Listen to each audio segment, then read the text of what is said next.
തൃശൂരിലെ ജനവിധിയെ നാം ആഴത്തിൽ പരിശോധിക്കേണ്ടതാണ്. കേരളത്തിൽ മറ്റ് 19 മണ്ഡലങ്ങളിലും സംഭവിച്ചതുപോലെയുള്ള ഒരു വിധിയെഴുത്തല്ല തൃശൂരിൽ കണ്ടത്. മറ്റ് 19 മണ്ഡലങ്ങളിലും രാഷ്ട്രീയ സ്വഭാവമുള്ള വിധിയെഴുത്താണ് കണ്ടത് എങ്കിൽ തൃശൂരിലെ NDAയുടെ വിജയം രാഷ്ട്രീയ സ്വഭാവമുള്ളതല്ല എന്ന് മനസ്സിലാക്കേണ്ടതുണ്ട്. പിന്നെ അവിടെ എന്ത് ഘടകമാണ് പ്രവർത്തിച്ചത്?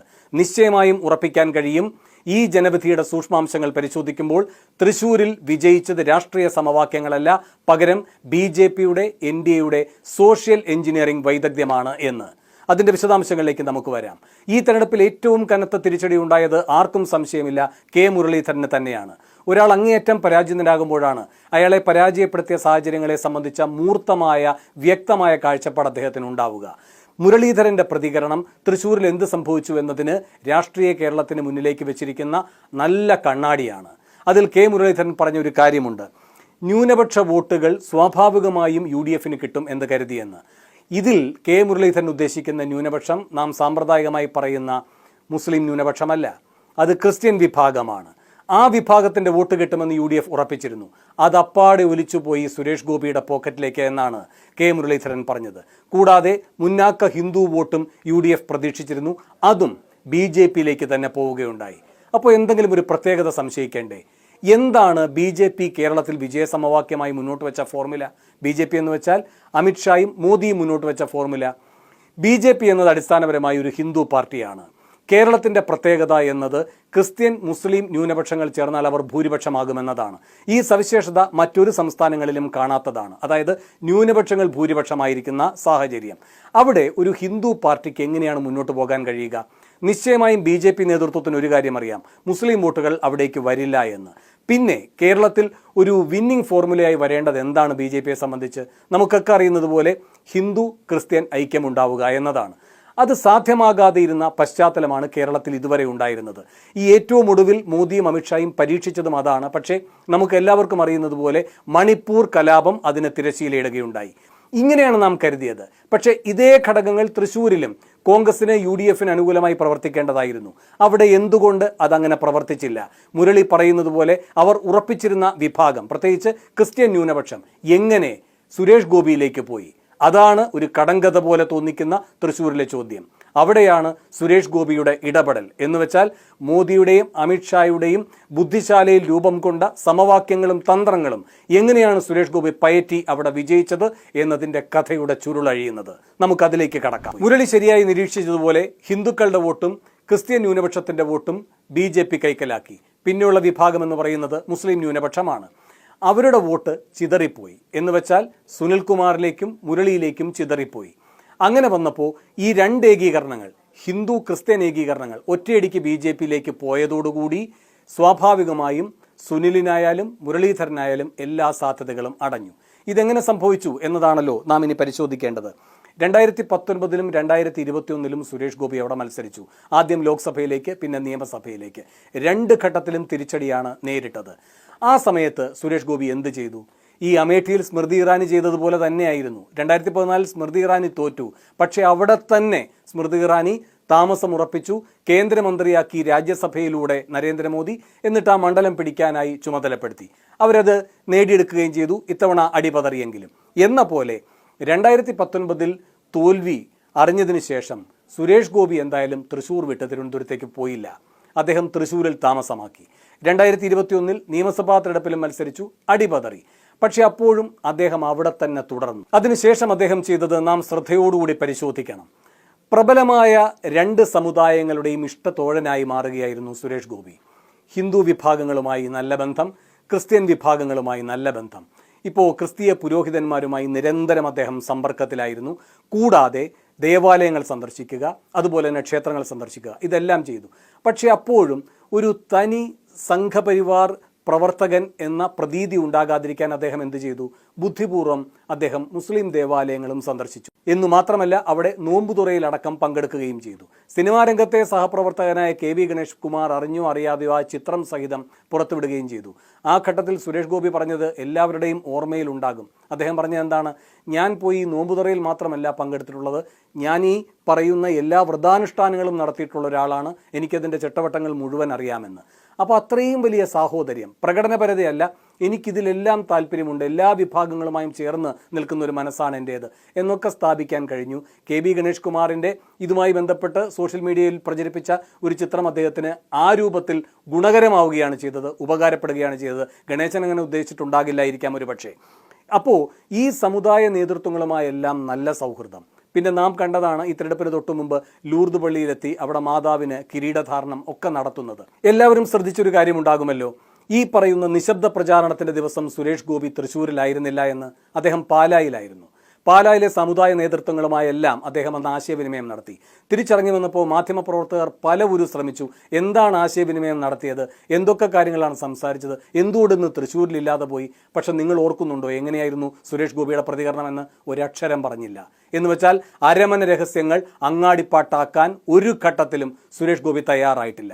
അപ്പോൾ അങ്ങനെ ഒരു വിശ്വാസം സുരേഷ് ഗോപിയുമായി ബന്ധപ്പെട്ട് ക്രിസ്ത്യൻ സമുദായ നേതൃത്വത്തിന് ഉണ്ടായി. തൃശ്ശൂരിലായാലും പല ഈ പറയുന്ന വിഭാഗങ്ങളുടെയും ആസ്ഥാനമായിട്ടുള്ള കോട്ടയത്തായാലും അങ്ങനൊരു വിശ്വാസ്യത ഉണ്ടാക്കിയെടുത്തു. ഇവിടെ പ്രധാനമായും ശ്രദ്ധിക്കേണ്ട മറ്റൊരു കാര്യമുണ്ട്. ജനുവരി മാസത്തിൽ ആദ്യം 3-ാം തീയതി മോദി വരുന്നു. അതിൻ്റെ പ്രത്യേകത ഞാൻ വഴിയേ പറയാം. അതിനുശേഷം ഉടനെ തന്നെ വീണ്ടും മോദി എത്തുന്നുണ്ട് തൃശ്ശൂരിലേക്ക്. ആ തീയതിയും കൂടെ ഞാൻ പറയാം. ജനുവരി 17-ാം തീയതി ഗുരുവായൂരിലാണ് മോദി അന്ന് എത്തുന്നത്. എന്തിനായിരുന്നു?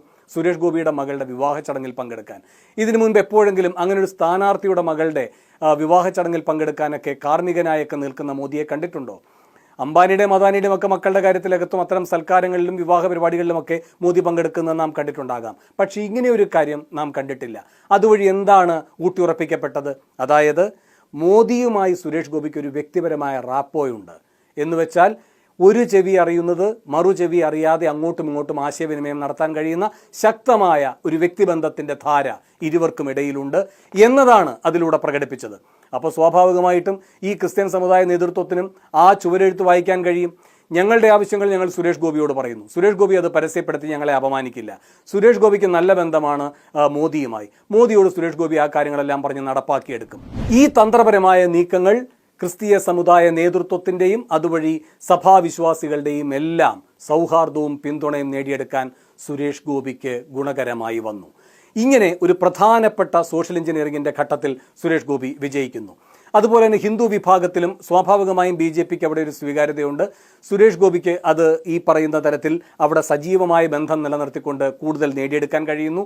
മാത്രവുമല്ല, നിങ്ങൾ മറക്കാൻ സാധ്യതയില്ലാത്ത ഒരു കാര്യം കൂടി പറയാം. 2022 തൃശ്ശൂർ പൂരം, അന്ന് കൊടുമാറ്റം നടക്കുന്ന സമയത്ത് ഒരു കുടയിൽ വന്ന ചിത്രം എന്താണ് എന്ന് എല്ലാവരും ഓർക്കുന്നുണ്ടാകുമല്ലോ. അത് സവർക്കറുടെ ചിത്രമായിരുന്നു. അപ്പോൾ തൃശ്ശൂരിലെ ഈ പറയുന്ന പൂരം എന്ന് പറയുന്നത് അതുവരെ കേരളം കണ്ട ഒരു സാംസ്കാരികോത്സവം മാത്രമല്ല, അതിനപ്പുറത്തേക്ക് അതൊരു ഹിന്ദുത്വയുടെ പ്രതീകത്തെ കൂടി ഉൾക്കൊള്ളുന്നതാണ് എന്ന രൂപത്തിലേക്ക് മാറ്റാനുള്ള കൗശലം അവിടെ നടക്കുകയുണ്ടായി. അത് സുരേഷ് ഗോപി നേരിട്ട് നടത്തിയെന്നല്ല പറയുന്നത്. അത്തരം പല രൂപങ്ങളിലുള്ള സമുദായങ്ങളുമായി ബന്ധപ്പെട്ട രാഷ്ട്രീയമായ കരുനീക്കങ്ങൾ നടക്കുന്നുണ്ടായിരുന്നു. അതിൻ്റെ എല്ലാം ഗുണഭോക്താവായി 2024 സുരേഷ് ഗോപി മാറുകയും ചെയ്തു.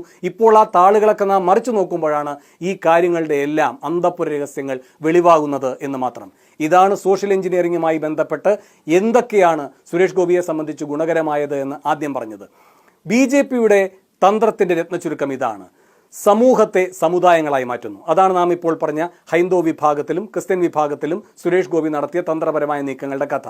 ഇനി മറ്റൊന്ന്, ജനതയെ ജനവിഭാഗങ്ങളായി മാറ്റുന്നു. ജനതയെ ജനവിഭാഗങ്ങളായി മാറ്റിയത് എങ്ങനെയാണ് പ്രവർത്തിച്ചത് എന്ന് നോക്കാം. കേരളത്തിൽ 3 ലോക്സഭാ മണ്ഡലങ്ങളിലാണ് ഏറ്റവും ശക്തമായി വനിതാ വോട്ടർമാരുടെ സാന്നിധ്യം ഉണ്ടായിരുന്നത്. 1 വടകര, 2 കാസർഗോഡ്, 3 തൃശ്ശൂർ. നമുക്കതിൻ്റെ കണക്കുകൾ എടുക്കാം. വടകരയിൽ 6,07,362, കാസർഗോഡ് 5,90,866, 3-ാം സ്ഥാനത്ത് തൃശ്ശൂർ 5,72,067. ഇനി ഒരു കാര്യം ആലോചിക്കൂ. ജനുവരി 3-ാം തീയതി, ഞാൻ നേരത്തെ ആ തീയതി ഒന്ന് ഓർക്കണമെന്ന് പറഞ്ഞിരുന്നല്ലോ. മോദി തൃശ്ശൂരിലെത്തുന്നത് അപ്പോഴാണ്. അതിനായി മോദി തിരഞ്ഞെടുത്ത വേദി ഏതായിരുന്നു? പൂരപ്പറമ്പ്. അവിടെ വടക്കുന്നാഥനെ പറ്റി മോദി പറയുന്നു, അല്ലേ? അങ്ങനെ സാംസ്കാരിക ഭൂമിയെ എങ്ങനെ രാഷ്ട്രീയ ഭൂമികയാക്കി മാറ്റാൻ കഴിയും എന്ന പരീക്ഷണം മോദി അവിടെ നടത്തുന്നു. സ്വാഭാവികമായും വലിയ വനിതാ സാന്നിധ്യമാണ് ആ പൂരപ്പറമ്പിൽ. അന്ന് BJP ഒരു തീരുമാനം കൂടെ എടുത്തു, അവിടെ ആണുങ്ങളെ കയറ്റരുത് എന്ന്. പൂരപ്പറമ്പിൻ്റെ ഏറ്റവും വലിയ പ്രത്യേകത എന്താണ്? തൃശ്ശൂർ പൂരത്തിൽ നാം കാണുന്നത് ആണുങ്ങളുടെ മഹോത്സവമായി അത് മാറുന്നതാണ്. അങ്ങനെയല്ലാതെ ഒരു വലിയ വനിതാ മഹോത്സവത്തിൻ്റെ വേദിയായി അതിനെ മാറ്റുന്നു. അങ്ങനെ ആ വിഭാഗത്തെ ചേർത്ത് പിടിച്ച് മുഖ്യധാരയിൽ നിങ്ങൾ നിൽക്കൂ എന്ന ആഹ്വാനം പോലെയായിത്തീരുന്നു ജനുവരി 3. അതൊരു നാന്ദിയാവുകയാണ് തൃശ്ശൂരിലെ വനിതാ വോട്ടർമാരുടെ മനസ്സിൽ. ജനുവരി 3-ന് വെറുതെ നരേന്ദ്രമോദി വന്നു പോവുകയല്ല ചെയ്തത്, അവിടുത്തെ വനിതാ വോട്ടർമാർ എന്ന ശക്തിയെ തിരിച്ചറിയുകയും അത് സുരേഷ് ഗോപിക്ക് പിന്നിൽ ഉറയ്ക്കും, അതൊരു ഭദ്രമായ അടിത്തറയായിരിക്കും എന്ന് ഉറപ്പിക്കുകയുമാണ് മോദി അതുവഴി ചെയ്തത്. അതിൻ്റെ ഫലം ഈ തെരഞ്ഞെടുപ്പ് ഫലത്തിൽ കൃത്യമായി കാണാനും കഴിയും. പിന്നെ അടുത്തത് ഈ പറയുന്ന ജനതയെ ജനവിഭാഗങ്ങളായി തിരിക്കുക എന്ന് പറയുന്നതിലെ രണ്ടാമത്തെ പ്രധാനപ്പെട്ട ഘടകമെന്ന് പറയുന്നത് കന്നി വോട്ടർമാരായിരുന്നു. നാം മനസ്സിലാക്കേണ്ട അടുത്ത കണക്ക് എന്ന് പറയുന്നത് ഈ കന്നി വോട്ടർമാരുടെ സാന്നിധ്യമായിരുന്നു. തൃശ്ശൂരിൽ ഏതാണ്ട് 65,000-ഓളം കന്നി വോട്ടർമാരായിരുന്നു കഴിഞ്ഞ ലോക്സഭാ തെരഞ്ഞെടുപ്പിൽ ഉണ്ടായിരുന്നത് എങ്കിൽ ഇത്തവണ അത് 2 ഇരട്ടിയിലധികമായി മാറുകയാണ് ചെയ്തിരിക്കുന്നത്. 2019 കൃത്യമായി പറഞ്ഞാൽ 61,822 പേർ. ഇത്തവണ 1,46,656 യുവ വോട്ടർമാർ. അപ്പോൾ വ്യാപകമായി വോട്ട് ചേർത്തു, കന്നി വോട്ടർമാരെ കണ്ടെത്തി ചേർത്തു. അതിനകത്ത് ഇവർ ഉത്സാഹത്തോടെ പങ്കെടുത്തു. അപ്പോൾ അവരുടെ പുതിയ വോട്ടർമാരെ കണ്ടെത്തുക, നിർബന്ധമായി വോട്ടേഴ്സ് ലിസ്റ്റിൽ അവരുടെ പേര് ഉൾപ്പെടുത്തിക്കുക, അവരെ കൊണ്ട് വോട്ട് ചെയ്യിക്കുക, അതൊരു സൈസബിൾ ഗ്രൂപ്പായിരുന്നു. അപ്പോൾ ഈ ജനവിഭാഗങ്ങളുടെ പിന്തുണയും കൂടി രാഷ്ട്രീയത്തിനപ്പുറത്തേക്ക് കണ്ടെത്തിക്കൊണ്ട് തേടിക്കൊണ്ട് അത് ഉറപ്പിക്കാൻ കഴിഞ്ഞു എന്നതും വലിയൊരു നേട്ടമായി മാറിയിരിക്കുകയാണ്. അതുകൊണ്ടാണ് പറയുന്നത് ആത്യന്തികമായി തൃശ്ശൂരിലെ വിജയം രാഷ്ട്രീയ വിജയമായിരുന്നില്ല, സോഷ്യൽ എഞ്ചിനീയറിംഗിൻ്റെ വിജയമായിരുന്നു. ഇത് ഏറ്റവും വിജയകരമായി മോദിയും അമിത്ഷായും നടത്തിയ സ്ഥലത്തിൻ്റെ പേരാണ് ഗുജറാത്ത്. ഗുജറാത്തിൻ്റെ ഒരു മിനിയേച്ചർ പരീക്ഷണശാലയായി തൃശ്ശൂർ മാറിയിരിക്കുകയാണ്. അതിലവർ വിജയിച്ചിരിക്കുകയാണ്. ആ യാഥാർത്ഥ്യം രാഷ്ട്രീയ കേരളവും രാഷ്ട്രീയ പാർട്ടികളും രാഷ്ട്രീയ കേന്ദ്രങ്ങളും എന്നു മനസ്സിലാക്കും.